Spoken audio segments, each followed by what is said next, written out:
This video will show you how to replace the master cylinder on a Cadillac CTS. This will be located along the driver's side of your engine compartment. Let's get into it. Okay friend, let's get started on our job. To replace the master cylinder, something that I would note is you will have to remove each one of the wheels and open each one of the bleeder screws to bleed the brakes in the end.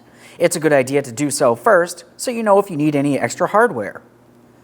Now with that said, we're going to start the removal process of the master cylinder under the hood. You can see the master cylinder along the driver's side. Before opening the cap, to help prevent anything making its way inside of my hydraulic system, I'm going to clean the area.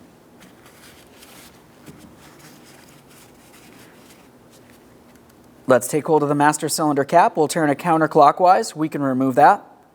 Typically along the top of the cap, it'll tell you exactly what type of brake fluid you're going to have. We'll be using .3. You can also use .4 brake fluid, but definitely not .5.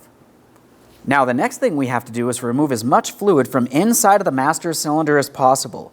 There's several different ways of doing so. One of the most basic ways is just using a fluid extractor. Of course, any fluid that we do remove from here, we're going to recycle properly. Just a quick note about our brake fluid, it is corrosive and it can eat the paint off of your vehicle. So with that said, if you drip a little, just make sure you rinse it down with some clean water, but don't get any inside your braking system. So I have my fluid extractor.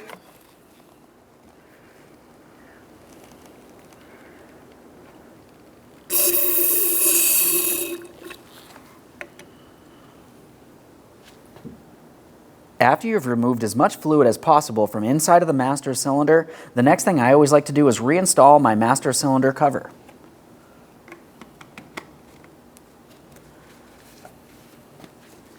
If you were to look along the driver's side of the master cylinder, close to the coolant reservoir, you're going to find our level sensor electrical connector.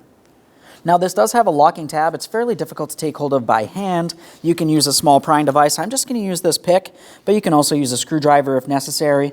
We'll go underneath the locking tab, gently pull it away. Obviously we don't want to cause any damage, and we should be able to slide this out of position. There's that electrical connector. No corrosion there. We can tuck that aside. As you make your way over towards the other side of the master cylinder, we can see that we have two brake lines that have to be removed. Now my two brake lines have been replaced. I can tell that this is a different type of line that would typically be here. So I'm going to be using a wrench on each of these. The first thing I like to do is put a collection receptacle underneath this area. So down on the ground, I have a collection receptacle that's going to house any brake fluid that makes its way out. But of course, as I mentioned, brake fluid is corrosive, so I want to try to catch as much of it as possible up as high as possible. I'll just put some collection pads underneath this area.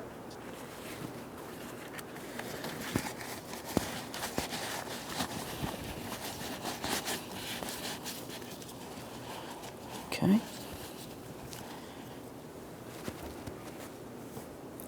On my application, I'll be using a 14 millimeter for each of my two lines. As we start removing these, as I mentioned, fluid might be making its way out, so just collect and recycle that fluid properly.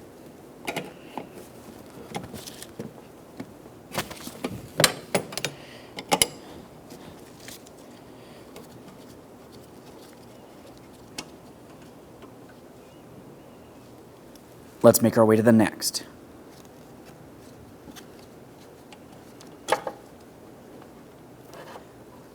Now with both lines out of position, let's give them a thorough inspection to confirm they are reusable, and try not to mix them up. At this point, we have two more pieces of hardware holding the master cylinder in place to our brake booster just behind it. Use a 15 millimeter for each of the two mounting nuts. We can see one on the driver's side of the master cylinder, and you have one on the passenger side of the master cylinder. Remove the pair, and then remove the master cylinder. As you remove the master cylinder, keep in mind there could be fluid in it. Don't let that fluid drip on your vehicle's paint.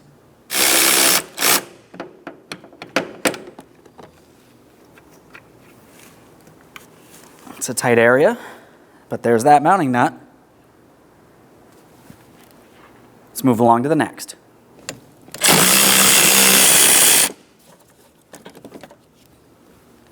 I've got a collection pad here. Let's take hold of that master cylinder, start pulling it out of place. There it is, friend. Now, prior to installation of our part, let's make sure we clean and inspect the mounting area. So we're looking at our brake booster. We can see the two studs where the master cylinder sits over, and of course our mounting hardware would have to hold on to. Confirm they're not rotted or weak. We're also paying attention to the brake booster itself. If you happen to see that there's fluid inside near this port on the brake booster, it's possible there's contamination inside of this, in which case it would have to be serviced. Clearly I don't have that issue, but I do have some rust. I'm just going to go ahead and use a wire brush. I'll clean this up, and of course a quick wipe, a close inspection.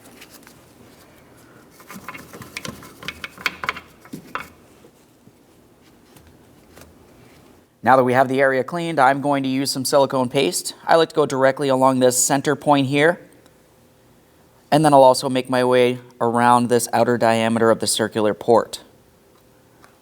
I don't need very much. Let's get ready to install our master cylinder. Now, one of the first things that you need to do as far as the master cylinder is concerned is to bench bleed it. This can either be done on a bench, which not everybody has a bench with a vise, or it can be done inside of the vehicle. So I'm going to go ahead and install this in the vehicle, and we'll do it this way. As far as this is concerned, we're aligning it with its mounting studs. We're pressing it all the way towards the brake booster, which is what it rests against. We have our two mounting studs. Continue on to the two mounting nuts. Start them on, snug them up. The torque for those is 18 foot-pounds.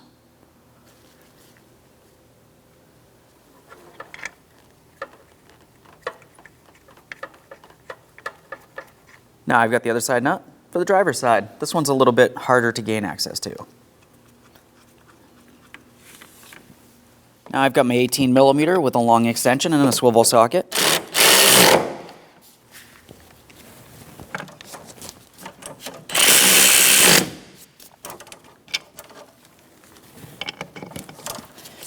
I've got my torque wrench.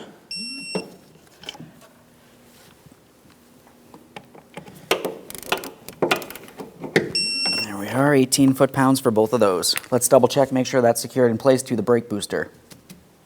After securing that to the brake booster, let's reconnect our level sensor wire connector.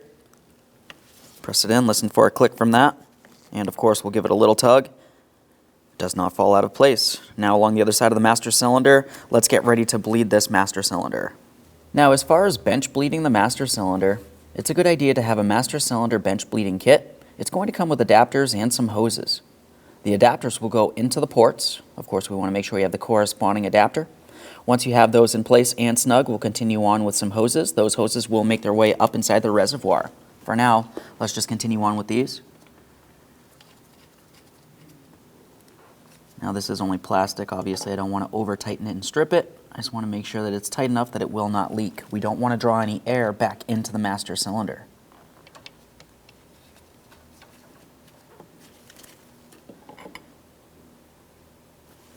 Along the top of the master cylinder, we can remove our master cylinder cover. We'll set that aside. Obviously, you want to make sure nothing makes its way inside of the master cylinder as we continue on this process, in exception of brand new .3 or .4 brake fluid. Now we're not adding fluid yet. We still have our hoses. The hose will get put onto our adapter, down where our lines would go into. Then it's going to have to make its way up inside the master cylinder. Now, if you feel as though the hose won't stay and it could potentially make its way up and out, you do want to hold it there with something. You could use some pliers or pretty much anything you might have. Sometimes these kits even come with a small adapter you can use. As we bring the hoses down, we want to try to get the tip of the hose down low enough that it would be below the brake fluid level.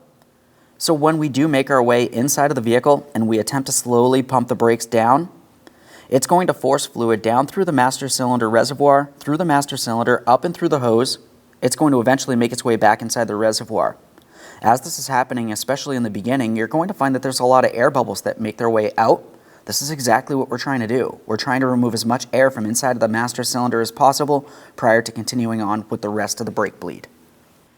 Now I have some brand new brake fluid. This works for .3 or .4.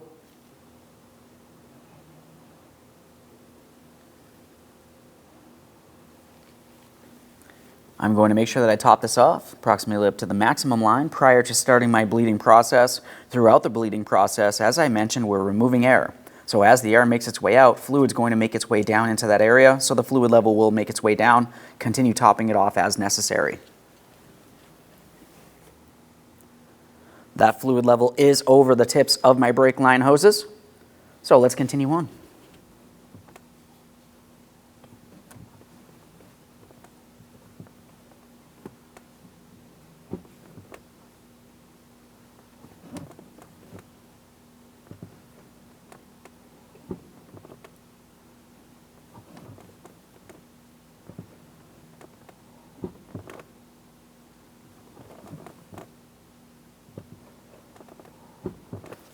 Now at this point, we're about to make a mess. What we have to do here is carefully remove the hoses from inside of the master cylinder reservoir. We're going to reinstall the reservoir cap.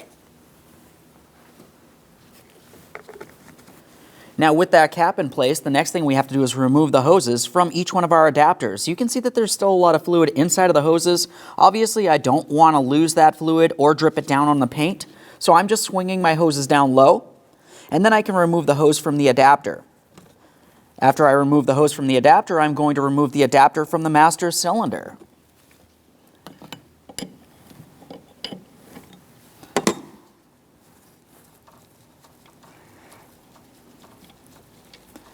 With that out of place, I'm going to continue on to my brake line. I have the corresponding one for the front side here. Let's go ahead and start that in and snug it up. Okay, bottomed out, just a tiny bit further. Same process for the next hose and line.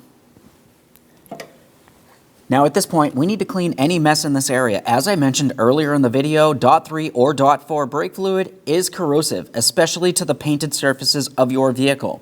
Clean it down. You can use some parts cleaner or even some clean water, whatever's easiest for you.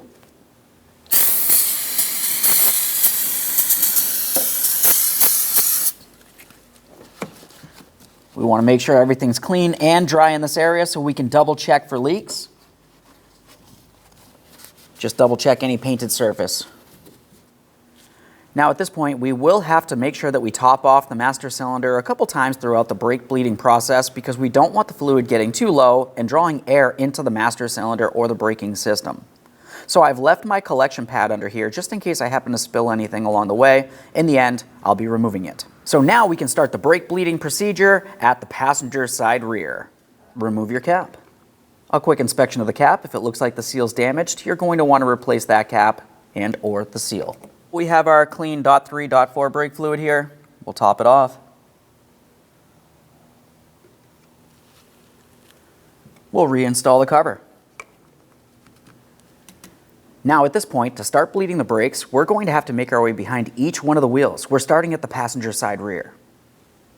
Now we're starting our brake bleeding process at the passenger side rear. After I've completed this, we're going to the driver's side front. After completing bleeding 2 brakes, you need to stop at the master cylinder and top it off with some clean .3 or .4 brake fluid.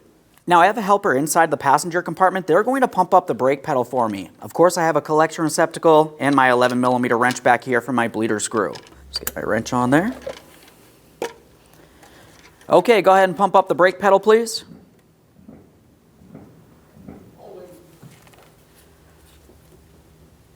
Now we can see fluid making its way up and through this hose. We need to continue this process till we see only clean brake fluid making its way out with no air bubbles. Okay, you can release, thank you.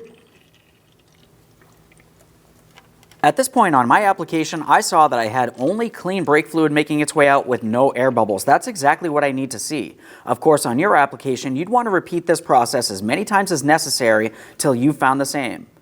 Once you've completed this caliper, just make sure you clean up any mess. If you had a bleeder screw cover, reinstall that, and we'll move along to the driver's side front. Now let's remove our bleeder screw cover from the bleeder screw. I like to fully remove it. We'll set that aside. I've turned the wheel so we can have a better look at the bleeder screw here. Now I'm going to be using a 10mm for my bleeder screw. I have the person inside the passenger compartment. They're preparing to pump up that brake pedal for me, just as we did before on the other caliper. So of course I need my collection receptacle, 10mm wrench. Go ahead and pump up the brake pedal, please.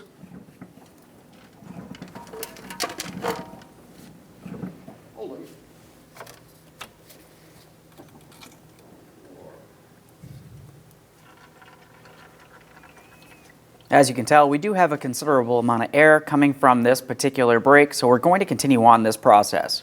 As for your application, if it looks like it's just clean brake fluid with no air, you should be good to go. Just clean up any mess. Let's continue on. Go ahead and pump, please.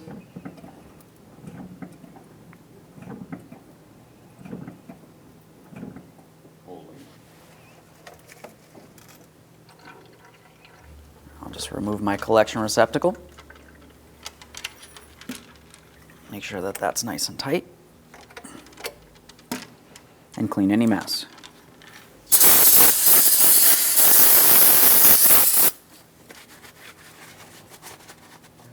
Now I do have a bleeder screw cover, so I'll install that. Now that I've finished bleeding 2 of my brake calipers, we need to make our way to the master cylinder. We're going to top it off to confirm that we do not draw any air inside of our braking system. Once we've topped off that master cylinder, we're going to the driver's side rear, we're going to bleed that caliper, and then I'm going to go to the passenger side front to bleed that caliper. Afterward, I'll be meeting you at that master cylinder for a final top off. All brakes have been bled. Let's remove that cover, top off the brake fluid one last time.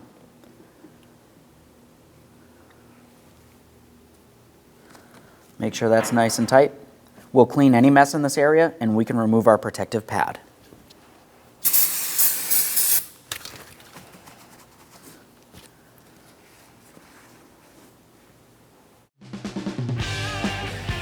When only the best will do, demand TRQ. The only company that lets you view before you do. TRQ is committed to offering the highest quality aftermarket auto parts that are engineered for peace of mind. Thanks for using and viewing with TRQ.